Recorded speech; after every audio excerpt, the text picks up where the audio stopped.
এর পাশাপাশি আমাদের সাধারণ আনসার অঙ্গীভূত সাধারণ আনসাররা অনেক অবহেলিত। এটা নিয়েও আমরা অনেক প্রতিবাদ করেছিলাম অন্তর্বর্তীকালীন সরকারের সময়। আমি 5 বার কথা বলেছি, কিন্তু তারা অনেকগুলো ফেসিলিটি তারা দিয়েছে। ফ্রিজ যারা ছিল, চাকরিচ্যুত ছিল, অনেকের চাকরি দিয়েছে, অনেকের দেয় নাই।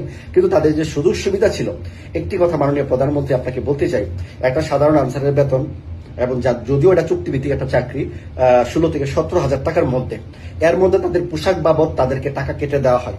এই পোশাক তো সরকারি কাজে ব্যবহার করা হচ্ছে, তাহলে পোশাক বাবদ তাদেরকে কেন টাকাটা কেটে হবে সেগুলো যেন উইথড্রল করা হয় এবং পোশাকের টাকাটা যেন তাদেরকে দেওয়া হয়।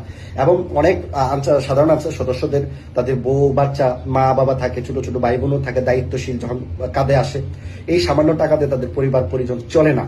তো তাদের জন্য একটু বেতন ভাতাটা যেন একটু বৃদ্ধি করা, অন্তত তারা ডাল ভাত খেয়ে সাধারণ আনসারগুলো যেন তাদের পরিবার নিয়ে চলতে পারে। তারাও তো আমাদের দেশের অংশ, তারাও আমাদের দেশের নাগরিক।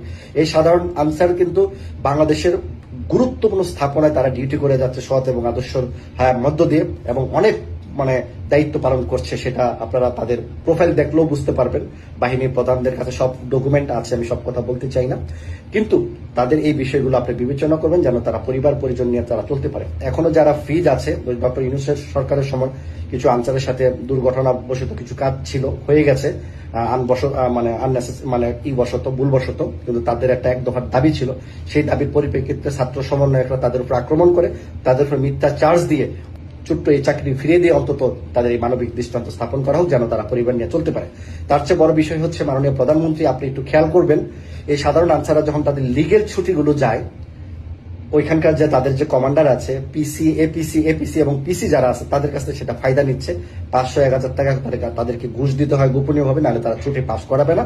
কারণ সাধারণ আনসার নিরুপায়, আরো এই দিক দিয়েও তাদেরকে কাঁধে চাপিয়ে দিচ্ছে। 500-1000 টাকা ঘুষ না দিলে তাদেরকে ছুটি প্রদান করা হবে না। অনেকের বাড়িতে বিপদ আছে, যেতে হবে, একটা বিশেষ কাজও যেতে হয়, ওই 500-1000 টাকা ঘুষ দিয়ে যেতে হবে। এমনি আছে না, মরার উপরে খারার গা, বেতনও কম, আবার ঘুষও দিতে হয়।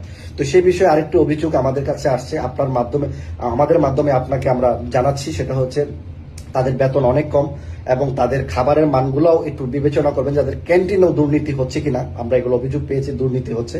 তো আমি মাননীয় প্রধানমন্ত্রী এবং মাননীয় স্বরাষ্ট্রমন্ত্রীর কাছে বিনীতভাবে আবেদন জানাবো বা নিবেদন করব যে আপনারা তাদের আনসারের খাবারগুলো একটু পরিদর্শন করবেন। তাদের জন্য কতটুকু খাবার বরাদ্দ আছে, তাদের জন্য সরকারি কি কি খাবার দিচ্ছে, কোন কোন তারিখে কি দিচ্ছে, আপনারা একটু দেখবেন যে একটা সদস্যের জন্য কতটুকু খাবার বরাদ্দ, সে কতটুকু পাচ্ছে।